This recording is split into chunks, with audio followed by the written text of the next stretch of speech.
Hello and welcome, everyone. I'm Dustin Torres, your host for today's DementiaWise public webinar series. Today's topic is home safety issues for people with dementia. On this subject, we'll be hearing from Dr. Deborah Beer, the creator of DementiaWise, the proprietary caregiver training program from ComForCare and Exercise. ComForCare Exercise is a leading non-medical home care company with nearly 200 offices in the United States and Canada. Their commitment to quality care includes 24/7 home care services, support to hospitals and care facilities, and cutting-edge education for families and professionals alike. Dr. Deborah Beer is an internationally respected dementia care expert. She has spent the last 25 years as a psychotherapist and home care agency director. She is certified by the Commonwealth of Massachusetts and the Alzheimer's Association to teach and coach professional and family caregivers in dementia care best practices. Dr. Beer also holds a doctorate degree in therapeutic counseling. Glad to have you with us today, Dr. Beer. Thanks for having me. All right.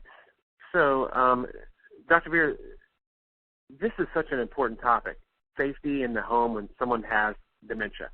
Isn't this the reason that people are moved to memory units or assisted living? Isn't that the safest choice? Well, Dustin, that's a great question, because being unsafe at home is often a reason why people with dementia end up in a facility. However, there are trade-offs that need to be balanced. First, there is nowhere that's 100% safe. There are lots of accidents that happen in facilities.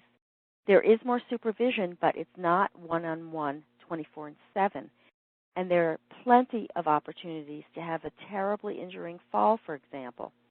People who fall in facilities are often put into wheelchairs afterwards for their safety, and they lose their strength very quickly and become even greater fall risks.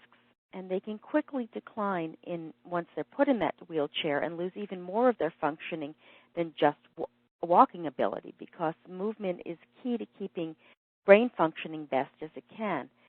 There's also a loss of their home, privacy, and so on. And home care allows us to live and age at home and with much more direct care than in a facility, which is what the majority of people want anyway. So there's really no safety reason then for anyone with dementia to move to a facility? Well, there are cases where a facility is the best choice. First, for some people, they live in such unsafe homes that there's no way to make them sufficiently sound even in the short term. That person needs to be removed from the home, and sometimes the place they go is a facility, which is a huge improvement in their safety. And secondly, some people live in unsafe environments due to others in their home. For example, where there's domestic violence, criminal activity, financial, emotional, or sexual abuse going on. A facility is excellent for them. The moves that happen to a facility that are often avoidable, though, are when the person with dementia is putting themselves and others at risk through something that can be prevented. For example, cigarette smoking irresponsibly, or constantly burning things on the stove, or overflowing sinks in the bathtub, or refusing even the most basic hygiene, or falling frequently. And my heart breaks when I see these, because the facility is likely not what the person or their family really wants, yet the person won't allow themselves to be safe. And I'll be talking about the situation more tonight. Before we get to that, could you talk about the difference between dementia and Alzheimer's disease? I know a lot of people during our monthly webinars really benefit from hearing about that. Absolutely. I love talking about it, too. Dementia isn't a specific disease. It's a group of symptoms that are characterized by cognitive impairment severe enough to interfere with daily functioning. There are many types of dementia, and Alzheimer's disease is one of those types. In fact, it's the most frequently diagnosed kind. All Alzheimer's is dementia, but not all dementia is Alzheimer's. So shall we go on with the presentation? Absolutely. I think we're able to see your screen, so move forward whenever you're ready, Dr. Beer. Okay, very good. Thank you, Dustin. So today's agenda, we will be talking about dementia home care safety risks and comparing them to the general home safety risks for seniors. We'll talk about 3 key DementiaWise methods for talking about home safety with your loved one. We'll talk about 4 common dementia safety risks and how to reduce them, as well as having a dementia home safety evaluation. So let's look at seniors and accidents in the home. People age 65 have the highest mortality rate and severity of injury due to home accidents. Most common sites for injuries are the bedroom and the living room. And the places where the most serious injuries occur are on stairs and in the kitchen. And additionally, bathrooms have a lot of risks. Anytime you're mixing hard surfaces with water, you have all kinds of problems with falls, etc. So some of the most terrible safety risks that we have to look at for seniors are falls, burns, poisoning, and then hypo or hyperthermia. Hypothermia being too cold, hyperthermia being too hot. Now, there are a lot of other risks in a home, but in any home, regardless of where it is, and those are going to vary by the residence and by the individual. So some of them can be generalized. Some of them are going to be very distinct. So let's just compare them. For older adults, we have the safety risks we just looked at, but with dementia, there are additional risks. There are different types of risks that don't occur with people without dementia. There are the same risks that others who are elders have that are made worse by dementia. And when there's dementia, we have to have different solutions because the underlying problems are different. So when there's dementia, we have all the risks that elders have, plus others on top of it. So it becomes more complicated and a lot more things to think about. So seniors are at risk in the home for a variety of reasons. These are seniors with or without dementia. One is many of them have a decrease in mobility, may cause more falls.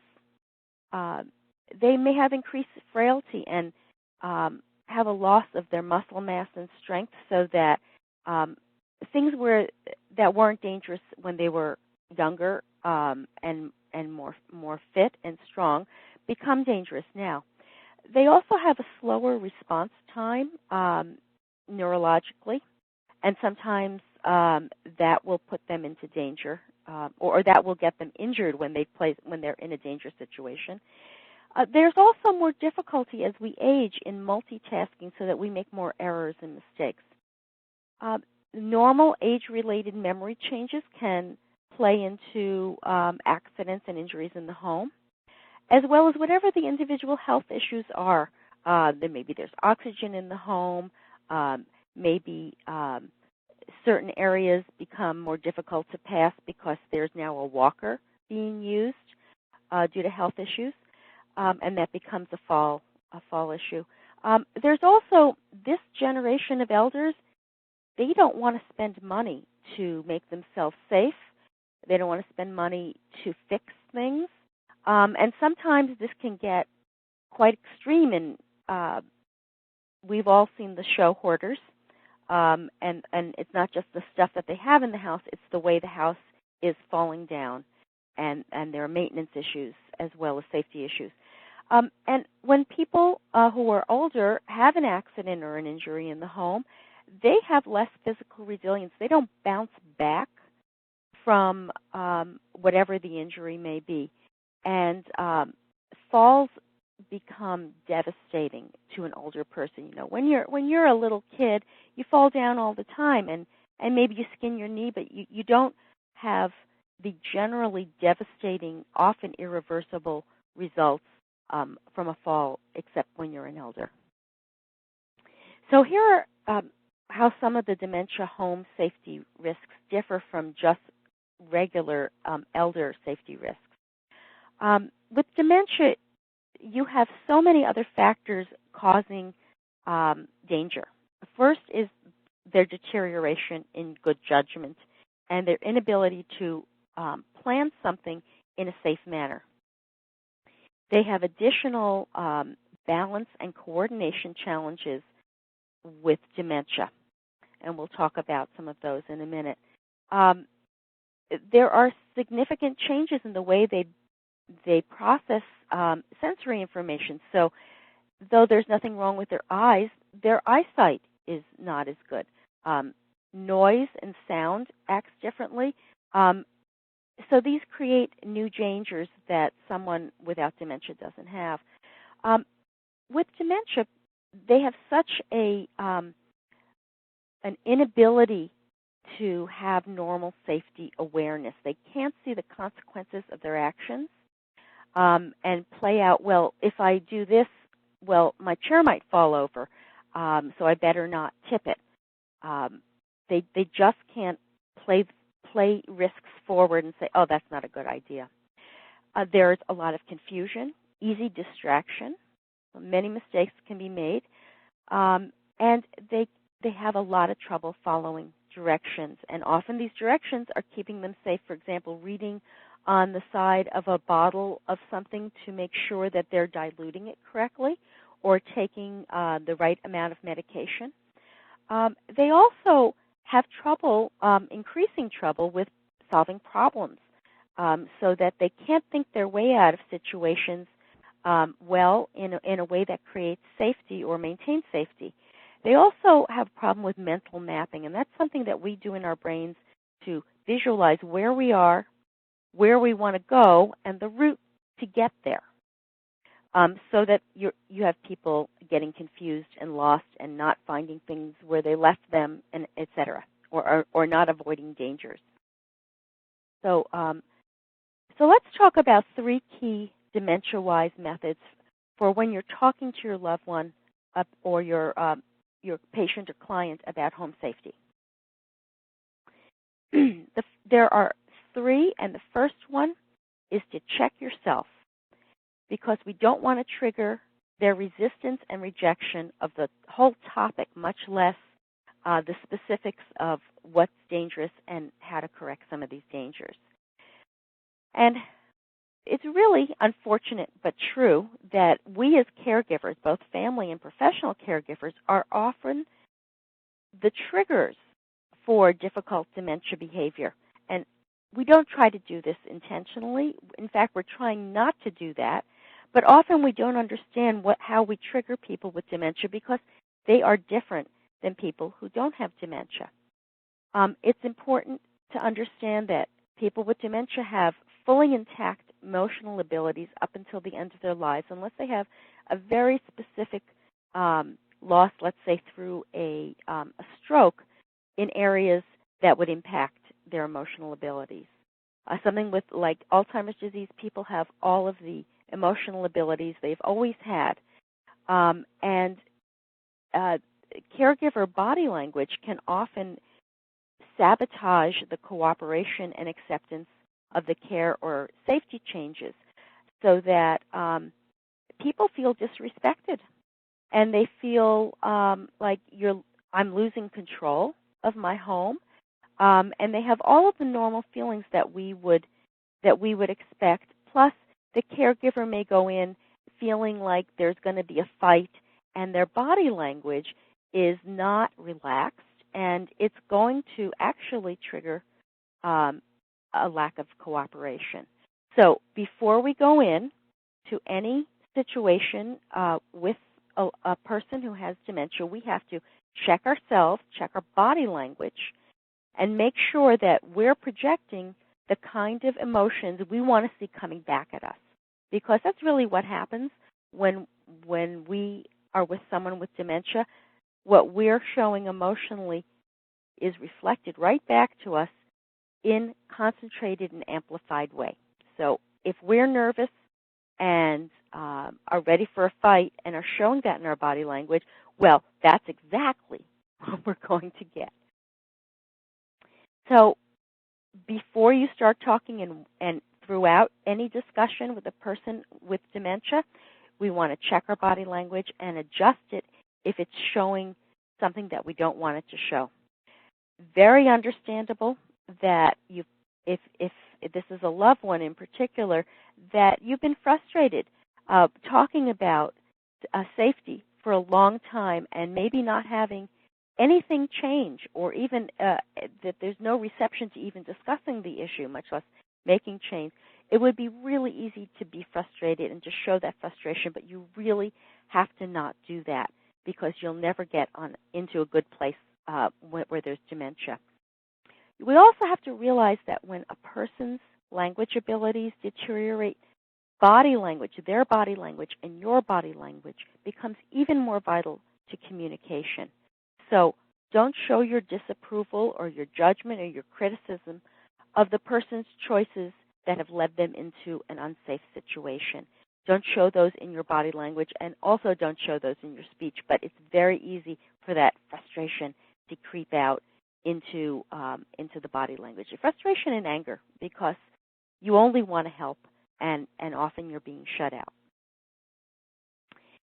The second important method is to make and sustain a warm connection with the person.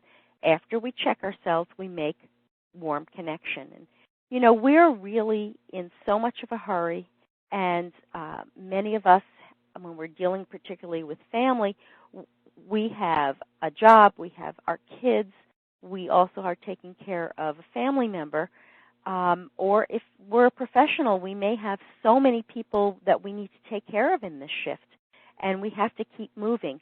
And we arrive like a storm front, and we suddenly are making demands and asking questions and giving unsolicited advice and comments and blurting out information. And when we arrive, we need to stop, and we need to connect with that person in a warm and social manner. We need to check ourselves and then make that warm connection. And once that warmth has been established through discussion or looking at things in the magazine or sharing something like music or beautiful scenery, then you can talk to that person about the safety issues.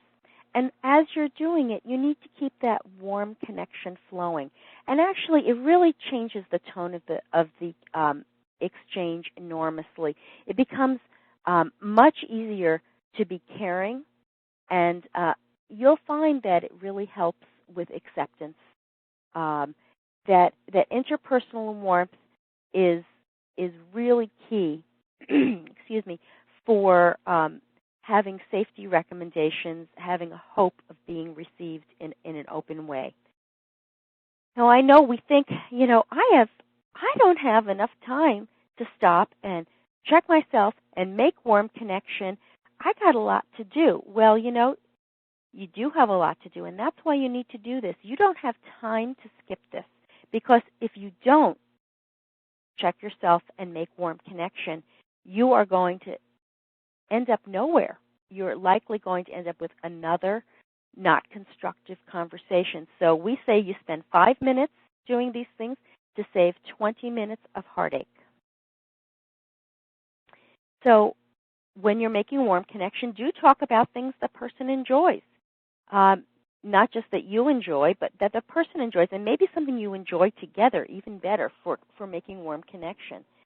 And even when the person's language abilities have deteriorated to the point that you're not sure they understand what you're saying, or you can't understand what they're saying, you need to keep talking with them as if they do understand, because they may or may not understand the words, but they certainly understand the emotions, and they understand your body language as you're talking. And they're going to get it and make that warm connection back with you. We often use touch when we're making warm connection, and that should be approving and warm touch. We don't want to communicate in our touch that we're in a hurry, or that we disapprove of them, or that we're trying to make them do something. This is truly just time spent together, a few minutes of just being in relationship with one another. And enjoy one another. Share the pleasure of being together and making that warm connection. And we don't always get a chance to do this with people we like, or in situations where we feel we're enjoying life. We may be very stressed, and I've got to say, hide it. It's really worth hiding it. Be an actor. Fake it till you make it. Show relaxation where you maybe don't feel it. Show that you're happy to see the person when maybe, it's really a burden. You're going to find that your relationship really changes and your exchanges really change, and that it's going to be very, very positive for having a happier person with dementia and therefore a happier caregiver. The third tip is that we really, when we're talking to them about safety issues in their home, we need to help retain their dignity while we improve their safety. People with dementia, like everybody else, they need to feel respected and that they have control in their lives. And this is an area where they feel they're being often disrespected and that they're losing control of their lives or that they've lost control of their lives. So we need to help them make decisions about things that are safe for them to make decisions about, so that they have control in their lives. And we need to do this in a way that doesn't degrade them. In helping them make good decisions, we always want to give some person with dementia not the whole menu A to Z of possible choices. We want to give them no more than 2 choices. It's very overwhelming for someone with dementia to be given more than 2 choices, and they may say, well, the heck with this whole thing. This is too much bother. I don't want to be disrupted in my life. They can't make safer choices because they have too many choices to make. So we want to give them 2 good choices, and no more. And sometimes those 2 good choices can be yes or no, or they can be a choice between 2 good things. And we'll talk about that a little bit more in a moment. We want to keep them away from all the gory details because they're not able to handle all of the little details. So what color grout do you want in the bathroom when we fix the safety problems in the bathroom due to the cracked tile and grout? What color grout do you want? Well, that's a hard enough decision to make when you have all of your cognitive faculties. You just don't even want to talk to them that this is even an issue. It's going to feel overwhelming to them, and they may resist and bail on the whole repair. We never want to argue with them, try to convince them, criticize them, or debate using logic where there's dementia, because these things are both disrespectful and they're also not going to be productive. So we don't want to say, though it's very understandable to say such a thing, I've told you 100 times, you can't put stuff on the stairs. It's a fall hazard. And you put the laundry basket on the stairs to go down to the basement. Well, you're right. You're absolutely right, and this does need to get taken care of, but it feels disrespectful to the person who's receiving it. And we really are not going to get a lot of cooperation if we're disrespecting people. So we want to stay away from that. We don't want to try to use logic because their logic has broken down, and they're going to feel at a disadvantage. And they're going to think maybe that you're crazy or that you're not making any sense. It's just too much for them. So we want to keep it simple. And we want to instead use emotional statements because, remember, their emotions are fully intact. We want to say, Mom, I love you, and we need to make this house safer for you. Dad, I'm afraid someone could get hurt here if we don't fix this, and you'll get sued. Or the insurance company insists that we change this. And, maybe your insurance company has insisted, and maybe it hasn't. But I want to talk to you about therapeutic fiblets. This is actually the term that we use for those little white lies that we tell people with dementia whose mental faculties have broken down in order to preserve their dignity and their safety, because that's really a higher truth, is that they need to be safe and they need to feel that they're whole and respected and retain their dignity. People with dementia live in their own world, and that world has broken logic and incorrect facts. Time is fluid and isn't consecutive. 1942 may come right after 1968.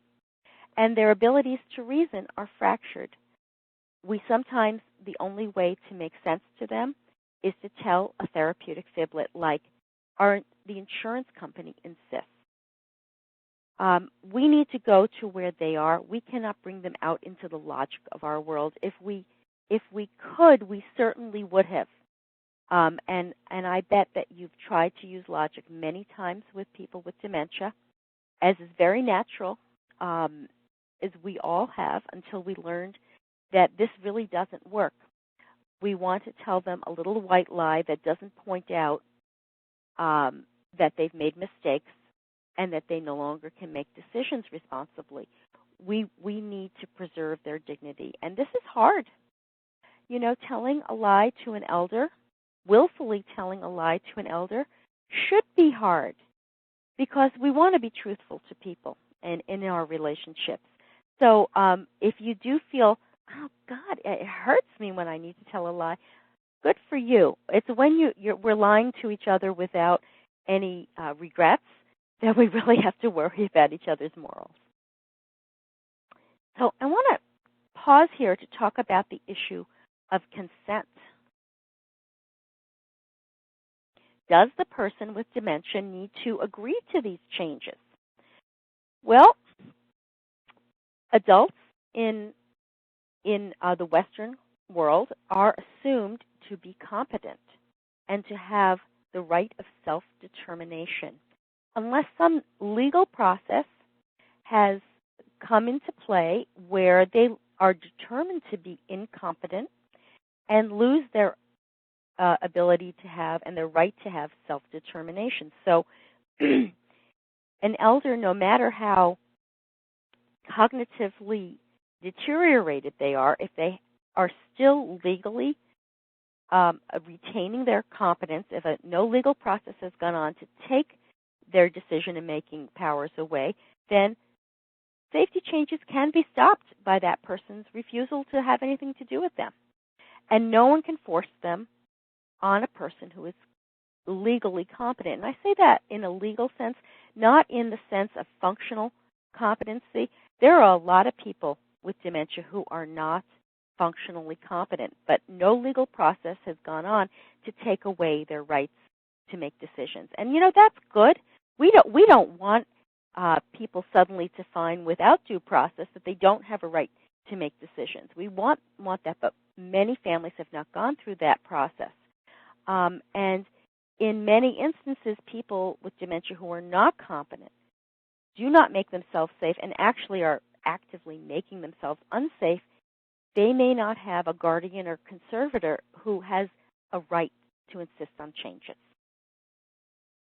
So I'm going to tell you what we use as in our offices, because we run into this all the time, how we deal with this. When we have a client who is unsafe and they reject care or they reject any kind of safety measures that will make them more safe, we simply don't abandon them. We first use our best persuasive abilities. Everything that we know has helped with others with dementia, and that's part of DementiaWise, is to understand how to help people with dementia make difficult decisions or become more cooperative. And we also will work hard with family and any other resources in the community to help create that safe environment that is customized to that individual's needs and their disabilities and preferences, because there isn't one size fits all. These has to be done on a case-by-case basis. We learn a lot from each case, but each person is different, and we always have to customize how we approach this. And if necessary, we make referrals to good, experienced legal assistance that has the right kind of specialty working with elders. And as a rare last resort, we will, if necessary, bring in adult protective services. If someone simply will not allow themselves to be safe, this is part of not abandoning that unsafe client. In some even more rare cases where there's no family involved, or a family is actually abusing the elder, we may petition the courts to start a guardian or power of attorney or conservator process, not asking to be their conservator, but asking the courts to appoint someone because this person is unsafe and no one else is able to advocate for them. So we do an enormous amount to work with people who are unsafe and unwilling to make themselves safe, going all the way to the courts if necessary, if we really feel they're dangerous or dangerous to themselves or others. So let's talk about 4 common safety risks, the ones that I mentioned before, and how to reduce them. And those 4 were falls, burns, poisoning, and hypo or hypothermia, things to do with temperature. And again, as I just said, one size does not fit all. Each home is unique. Each risk is unique. Sometimes they're extremely unusual, if not bizarre, because people are individuals and their situations are individuals. And each person with dementia is unique and their dementia is unique. So we have to figure out the solutions that can be adapted for that person. And then we need to be creative and we need to take into account the person's life history, their preferences, their strengths, their disease. We need to customize it for that person in order to make it more acceptable and to be respectful. So let's talk about falls. They are the most common injury in any older adult's home. And as I said, they have really devastating effects. One fall can end a person's life, an elderly person's life, or anyone's life, but more commonly in elders. And the fall that results in the broken hip has extremely high mortality rate. After 1 year, only 50% of women who have broken their hips are still alive. It's a really serious thing. Many cancers have a much better one year survival rate. Most cancers do than a broken hip in a woman. Now, here are how those risks change with dementia. Their visual processing abilities change. People with dementia very often lose their peripheral vision. They have the equivalent of tunnel vision. As their disease progresses, they lose more and more of peripheral vision. They also have trouble looking at an object, identifying it, and understanding what it is. So you may see them, let's say, pick up a glass of water and look at it with puzzlement, and they might, turn it upside down, not understanding that there's water in it or what the consequences would be. So things that might say danger to you or me may say, I don't even know what that object is to a person with dementia. People with Alzheimer's also need 2 to 3 times more light in normal household situations in order to function well. So they may not being able to see dangers and trip or fall risks happens much greater with dementia, particularly Alzheimer's. They also lose their movement mechanics, and let me explain to you what I mean by movement mechanics. As human beings, we make certain instinctive motions to save ourselves from danger or injury. For example, we know how to get up out of a chair safely. We know to scooch our butt down to the edge of the chair, and maybe if there's armrests on the chair, use the armrest to lift us. We bring our feet underneath our weight instead of out in front of us, and we know how to get out of a chair without falling over or tipping over the chair.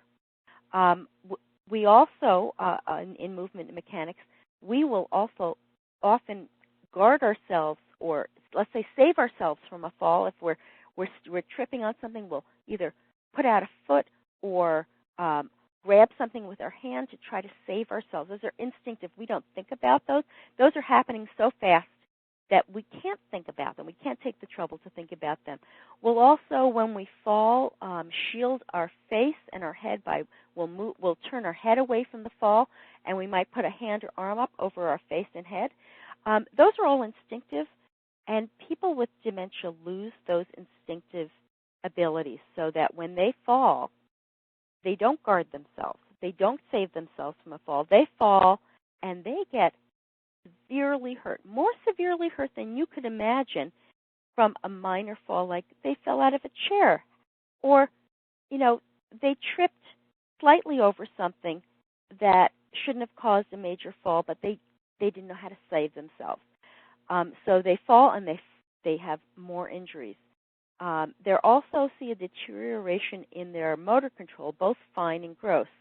Now, fine motor control are little, very coordinated movements that we make with our hands and our feet and our mouths, so that allow us to do very fine things like hold a pen and do handwriting, chew food in a coordinated way, and to walk on unsafe, let's say uneven ground, or to shift our weight subtly as we go around a corner or step over something. The fine motor control deteriorates early in something like Alzheimer's. It deteriorates step by step over time. Then there's the gross motor control, which are coordinated movements having to do with the larger muscles in the limbs, such as walking or lifting something or carrying something. That comes a bit later. But fine motor control that allows us to be safe in walking starts deteriorating early, so we have to consider everyone with dementia to be a fall risk. And there are also changes in the person's gait, balance abilities, and posture. With gait, they sometimes walk seems inexplicably slow, very slow. They can be torturously slow in everything that they do. It's not a normal gait for a healthy human being. In fact, changes in gait are a early warning sign of dementia, and those happen before you can find that there's testable memory loss. The person maybe is reporting it, but we really can't test it. It doesn't test out as being abnormal, but we will see changes in gait. We'll also see that they become unsure in their balance. Part of that is the loss of motor control, but also their brain is not necessarily working with balance in a healthy way. And then we often see people with dementia become very stooped over, often without there being osteoporosis or other things. They're bent over at the waist, and that has to do with their dementia and the way the brain changes motor control. They become stooped, and we were not made to walk tipped forward, and that causes risks. So people with dementia, we have to really worry about them in fall risks, and because they have more occasion to fall, and they experience more severe injury when they do fall. So we want to provide 2 to 3 times more normal light when we have someone with Alzheimer's disease. And we want to make sure that we're not expecting someone to turn on a light manually in order to be safe, let's say on the stairs or between the bed and the bathroom at night. Why didn't you turn on the light? You tripped and you fell and you hurt yourself. You just had to turn on the light. That is not an argument we're ever going to get anywhere with. We need motion detector, triggered light, automatic lights, so that an area will be lit without them having to remember to do something to keep themselves safe. We want to make sure the passageways are kept clear and well lit, because surely if your insurance company knew that your passageways were not lit and kept clear, they would say that you needed to clear that up so that wouldn't be a fiblet. And we don't want to scold or criticize that person again for shuffling walk, not being able to pick up their feet, or forgetting that they had a cane or a walker and they got up and walked somewhere without that, or because they have stoop posture. Dad, I told you to pick up your feet and to stand up straight. You're driving me crazy. I tell you this every day, and you do it for a second, but then, you don't maintain it. And now I have to tell you again. That kind of thing is not getting us anywhere. It's never really gotten us anywhere in relationships. But with someone with dementia, they may not even understand what you're talking about, but they know that they're feeling disrespected and they're feeling criticized. And it's not going to help the cause of safety, which is really what all of our mission is. We want to instead just bring the person their walker or their cane and reinforce their use. When we have dementia, we really want to be focusing on what we do want instead of what we don't want. We want to pick our fights, and we want to instead reinforce the positive behavior. So when you see someone who's walked away without their walker, just go get it and put it in front of them, put their hands on it, and tell them that's great. Give them something positive about it. And we do want to use hands-on or standby assistance when we're transferring or walking with someone with dementia. It's a very high-risk time when someone's moving from bed to standing or chair to bed or whatever, changing their position, standing to walking to toilet. We want to stand by. Some people are safe just to stand by and get a little help when they get stuck, and other people need our hands-on assistance all the time because they're unsafe. But we don't want to assume that people with dementia are safe in transferring and walking. We really do want to be cautious about that because that first fall could be their last fall. It could be very serious. And then we do want to get a realistic professional assessment when we can of whether or not the person is able to be safe when they transfer or walk unattended. We don't want to, especially in a family where there's being a disagreement as to whether or not it's okay and if they're safe, bring in an outside person, bring in a professional to do an assessment. Someone like, we do these assessments. We'll talk about this in a little while from our offices. Also, someone like a geriatric care manager, physical therapist. We'll talk about some of your choices in a moment. Someone who comes in from the outside, who is an expert, often can make some headway that family can't because they might have degrees after their name. They may treat the person in a more respectful way, a different way, and they don't have a dog in this fight. They only want the person to be safe. They don't have the emotional needs that we all have of our family members and the emotional disagreements we have with our siblings, for example. They don't have a dog in that fight. They might have those disagreements in their own families, but that's not about your family. They can give a fair and impartial assessment. So let's talk about burns and dementia. And these can come from many different sources. It can be the stove or the oven is one of the most common ones, but candles or any other open flame are a danger in the house, particularly where there's dementia. A space heater, fireplace, the iron, the clothing iron, a microwave, people who smoke, use of an outdoor grill, or a grill that should be outdoors, perhaps being used incorrectly, indoors, from the furnace, and then substances in the house that are highly flammable, like cleaning solutions or solvents that could cause a very severe fire. When people have dementia, these kinds of environmental threats can become invisible. They simply don't exist in the world of the person with dementia because they are living in a different world than we are. They'll lose their ability to look forward and to see the potential of setting up problems and dangers for themselves. And when danger occurs, they don't necessarily have the ability to make a wise response. I remember having a client who knew if there was a fire, she should throw water on it. But at no point did she remember she should call 911 or leave the house. So we don't want our elders with dementia there fighting fires one-on-one. We want them getting out and getting help. So that person was unable to make a safe choice about should there be a fire in the house. So they have more occasion to be burned or cause fires and don't make wise decisions in response to those fires. So we want to consider for someone who's walking away and burning things on the stove pretty frequently, we want to maybe put a lockbox on the stove or the grill or the oven or the furnace.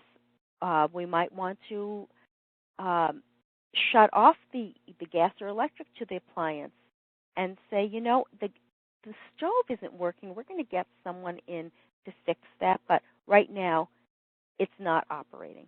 Or simply remove the knobs from the appliance. With digital appliances, they don't have knobs, but when you have the old-fashioned appliances where you turn knobs, just removing the knobs can often reduce the problem with the stove or the grill or the oven.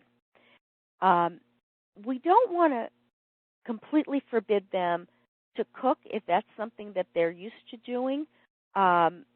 We want to give them close supervision, but we give them the opportunity to participate in something that's a normal activity for them, or maybe an activity that they like, unless they're extremely non-compliant and we don't have someone in the house with them. I don't recommend people with dementia living alone when they're unsafe. It's just not acceptable. But if you have someone there giving close supervision with cooking, there's no use getting into that fight if you can never do this again. You want to remove space heaters from any area that a person with dementia can access. I do not see ever making an area safe with a space heater and dementia. We don't want to give them access to flammables. We want to keep them locked away, and that may be as much, even a can of hairspray, which is highly flammable. Maybe they have one in the house. We really want to think about what normal household things are flammable and keep them locked away. Smoking cigarettes, smoking tobacco is not a great choice for anyone at any age, but it can be very hard to do smoking cessation with someone with dementia. We know smoking cessation is extremely hard without dementia. So with dementia, it becomes even more difficult. So if they're still smoking, we want them to smoke only under constant supervision. There should never be a moment where they're smoking unsupervised. You want to hide their cigarettes. You want to make sure that others around are not giving them cigarettes. And you want to keep matches and lighters always locked up. And you don't want to think that just instead putting a microwave in the house and instead of the stove or the oven is going to solve your burn and cooking problems. Microwaves can cause fires and they can cause burns as well.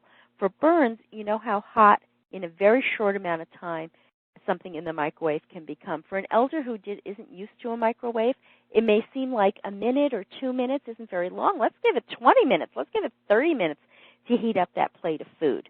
And when you even just heating it up normally, if you have like plastic wrap on it and you pull plastic wrap off, you can get burned by the steam. So that's a safety risk that they may not be able to navigate successfully. It's also really easy to put your plate of food into the microwave along with your fork and your spoon and knife, your metal fork, spoon, and knife, and you can cause a fire that way.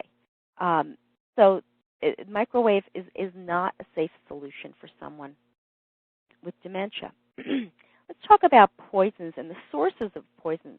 Medicine can heal, but if you take 3 or 4 times extra, it can be a poison. There's also household cleaners, many of which are poisonous. Spoiled food that can cause food poisoning. And then normal hobby supplies that you have around the house, things in your garage, and in some extreme cases, even house plants. Not a lot of people eat house plants, but, if you have someone who is very puzzled and wants to get into everything, we want to think about the house plants too. And this has a lot to do with their deterioration of judgment, their difficulty using language, so they can't read instructions, they can't identify, they can't read a label. What is in this? It looks like this is something I don't want to drink or eat. because it says on it what it is, and I can identify that. They lose those abilities to think those things through. They also have deterioration in a sense of time. They often are not only lose the sense of what year it is and how old they are, but the passage of time in over the hour may feel distorted. So they may think it's time to take their next dose of medication when it's only been an hour since the last time. That's part of how they take more than one dose. And they can't follow directions. They often have lost their ability to read, and they might have lost their ability to follow verbal directions because they can't remember them and can't think their way through them.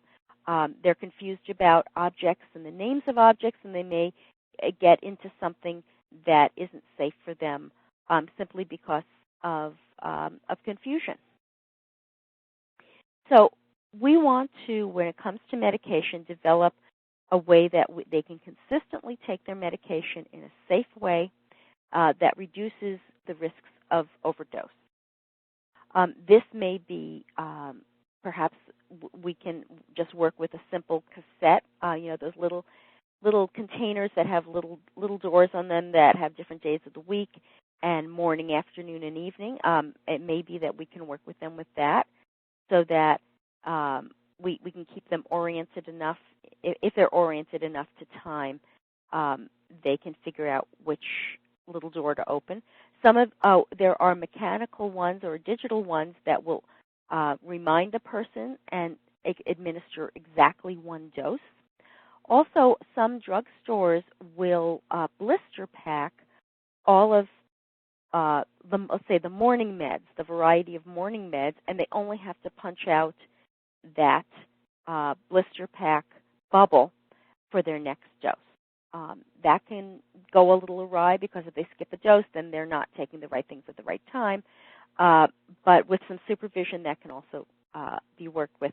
There are numerous ways, and I'm not going to talk about more of them now. But it's a very high priority issue is to keep people from overdosing on medications.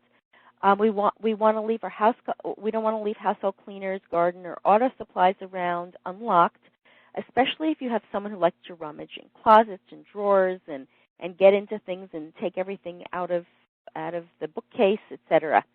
We want to keep those things locked up. We want to work out and consistently use a system of storage that keeps only fresh current food in the refrigerator. It's very common that people with dementia have refrigerators stuffed to the gills with food that's inedible. That who knows? When you don't have a sense of time, how do you know how old your food is? And we don't, again, want to be scolding or shaming the person over their inability to follow directions, about their tendency to keep spoiled food around, or how disorganized they are around their medications. We want to help them. Scolding or shaming them is just going to shut them. They're going to shut their door to good solutions.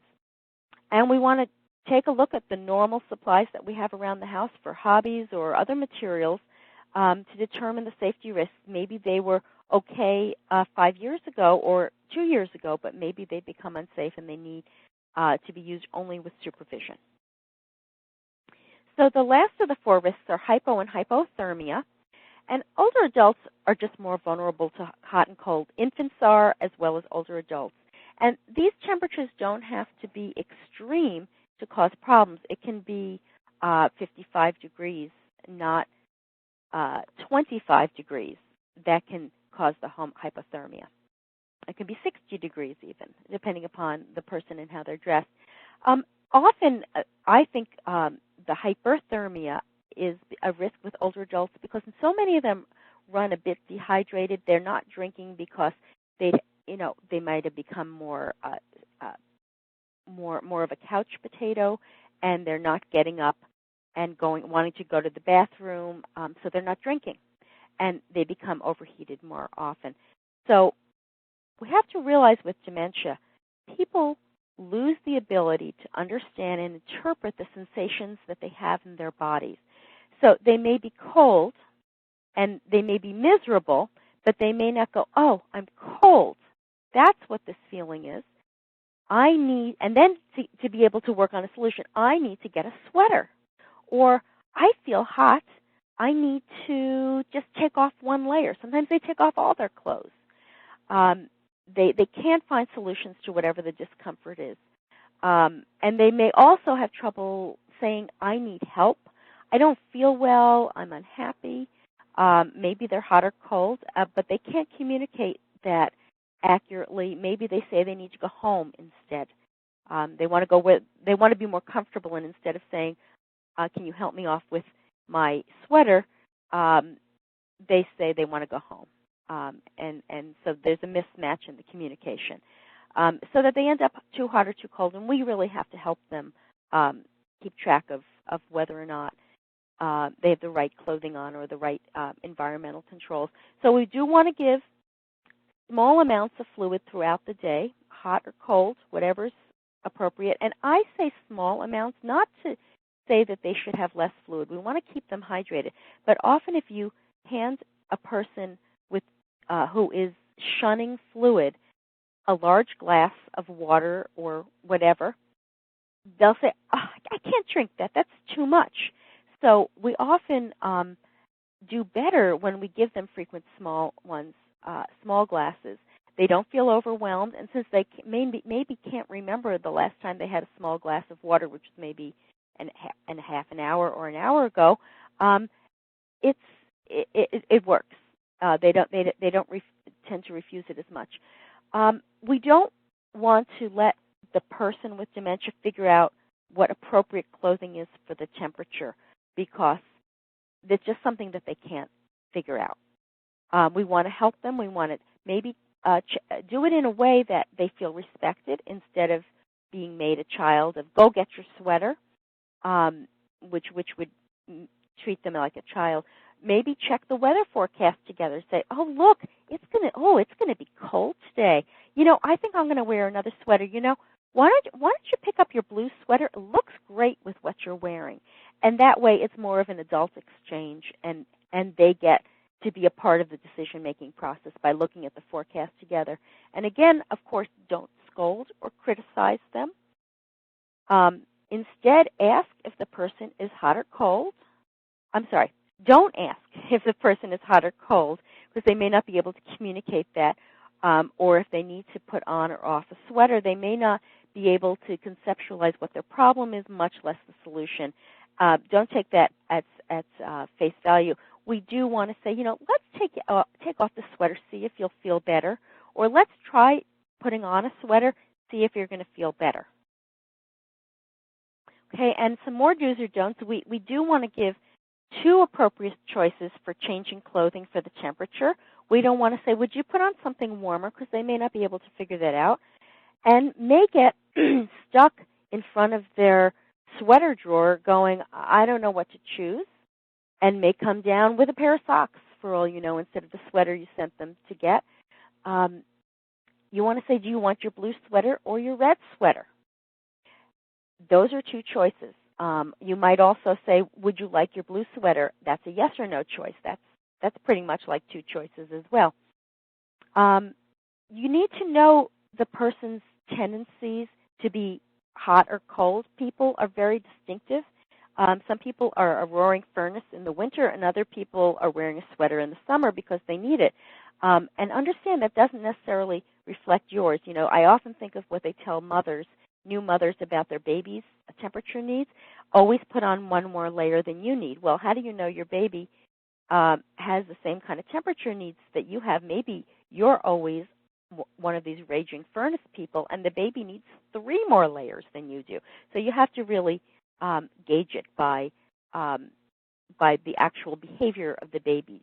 Is it cold? The person is cold. You put on a sweater. It's not enough. Maybe they need a heavier sweater. You can tell because they're agitated, uncomfortable, and acting out. You want to be observant. You also don't want to allow the person to control the thermostat. I remember having a client who used to say, I am parsimonious, which means cheap. And she kept that thermostat down to 55 when her husband was very cold. and he was constantly found, her husband with dementia, and they both had dementia, he was constantly found in the winter shivering under the covers over his head. That was someone who needed to have a lock box placed over the thermostat. They're easy to do. Check with your whoever's supplying or maintaining your furnace. You might want to lock or disguise it, make it look like something else. A person, if they have advanced enough dementia, may not remember that that's really where the thermostat was. And I want to be very clear that when it comes to dementia, there does come a time when a person with dementia cannot be left alone safely, no matter how much they insist otherwise, and that people with dementia eventually must have more supervision, including up to 24/7. This is really not negotiable. This is simply the course of the disease and the way that they make themselves unsafe or can't respond to risks in their environment. So I want to talk about having a dementia home safety evaluation. You can often find these free or at low cost. Often someone like a renovation specialist will do a safety evaluation for free or low cost because this is will help them potentially get business. Most of these are well-oriented towards elder safety, but most people, even professional evaluators, do not have that specific understanding of what dementia patients really need for safety, what their real risks are, and what solutions really work with dementia. They simply don't have enough training in that. Even if they say that they do, I would be surprised if they do. You really want to make sure that they understand dementia care best practices. They may be experts in renovation, but they don't necessarily know care issues. Very important.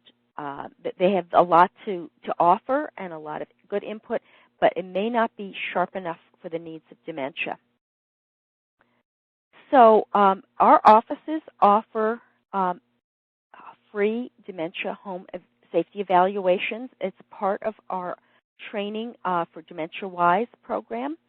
All of our evaluators are experts in DementiaWise, and they know how to enter the reality of the person with dementia and look at unique dangers that come with each case of dementia. They know how to interact with people with dementia to increase their acceptance and cooperation. And they know how to provide specific recommendations and how to get them accomplished with a dementia patient. And you can ask for an evaluation at your local office. Go to ComForCare.com or in the Houston, Texas area at YourSideHomeCare.com. And I invite you to attend our free DementiaWise webinars that are held monthly, the third Tuesday of the month at 7 and 9:30 p.m. Eastern Time. Next time will be medications that make dementia worse, and in November will be important caregiving techniques for families, and in December, creating happy holidays even with a dementia loved one. These will be archived as well, and you can also go to our website and find previous month's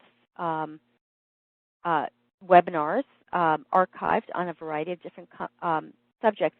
You can register for the future ones. Go to ComForCare.com or at YourSideHomeCare.com, and they will send you information about how to access. And so, Dustin, I think we're ready for questions. All right. Yeah, we've had a lot of great questions come in. So let me just go ahead and jump right into it. Sounds good? Yeah, great. Go for it. And the first question is, we are at wit's end with my mother. She won't allow anyone in the house to help except for me and my brother. And we have families and jobs. We can't be there all the time. She's got Alzheimer's. She can't take care of herself. It's so bad that she ended up in the hospital after her fall. and she had a fall from severe dehydration. She's in rehab now, and she'll be back in her home in a couple of weeks. We don't know what to do. Okay. I know the position you're in, and I'm so sorry that your mom had a fall and ended up in the hospital and rehab, but I'm actually really glad she's not home yet. I want you to think of any hospitalization or rehab visit like this as a moment of opportunity to put into place what your mom needs at home as a condition of going home. I would start working immediately with her discharge planner at the rehab, and this is true also of a hospital. They need to assure that she is being discharged to a safe environment. And this is really an opportunity to have someone who's not in your family take a look at the home, which I think can really be a valuable thing. They can assess the situation realistically if they do a thorough job and really do a service to your family. You didn't mention if you or your brother has any legal standing as her power of attorney, a conservator, or a guardian. And I don't know how impaired she is mentally, and what her level of competence must be. Regardless of that, I would consult a good estate planning lawyer or an experienced elder attorney to start looking at her situation if you don't have these in place. There will be a time, if it isn't now, when she will not be able to make decisions for herself or handle her own money or decide her own affairs, and someone needs to be legally representing her best interests. So good luck. All right. There's several more I'm going through all these. I'm sure you'll get a chance to answer each one of these questions, Dr. Beer. But let's see. The next one is my Can you father speak up a little, always... Dustin? I'm having a little Sure. trouble hearing. Great. Yeah, how's that? So the next one is great. my father has always loved to cook. Now with dementia, he's burning the pans when he walks away from the stove with the burner on. He can't follow a recipe anymore, and he's so upset when he messes up a family's favorite, like cookies. We think he put the baking soda in twice and only part of the flour. Should we take cooking away from him? Oh, gosh. There is so much you can do to involve him in cooking without taking it away from him. I love to cook, too, and I would so hate to see that not a part of my life. It would be such a loss of something that I really love. And I suspect it would be hard for him, too. And he does have to eat, and someone has to cook the food. So he also needs to engage in activities that make him feel happy, like all of us do. So in cases like this, I recommend someone cook alongside of him, let's say like a kitchen assistant. That could be a friend, it could be a family member, or a caregiver you've hired. Let him choose what you'll make together, if he can still do that. Choose some family recipes, and let him stay in charge of what he still is capable of doing. But let the so-called, your kitchen assistant, make sure that he's safe and keep track of each step of the recipe and do the measuring. He can do the adding and mixing. Make sure he doesn't that both of them don't walk away while something's on the stove. And let him teach his assistant about the dish, where it came from, the place it has in the family, how he learned it, stories associated. Make it a social event. The assistant can even ask him to teach him how to cook well, appeal to him as an expert on the foods that he loves and to make, which he is an expert, even if he is confused. And the most important things are keeping him safe and keeping his quality of life high at the same time. And I think this approach can accomplish both. So are there any more? I think we're out of time, Dustin. Well, got several more, but we're coming up to the hour here. Did you want to, I know that all the questions are going directly to you, Dr. Beer. Did you want to kind of close the webinar today with the call to action on how people can reach you and find out about future webinars? Yes. Again, well, I'll just go back a slide. Go back to, you can go to ComForCare.com or at your site homecare.com and sign up for future webinars or listen to ones that are already archived.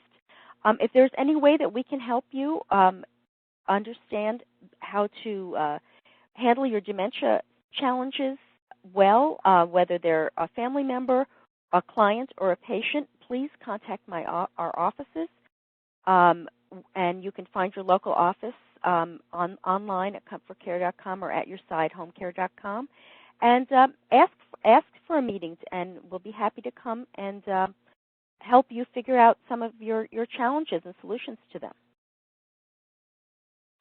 All right, sounds good. Thank you so much, Dr. Beer.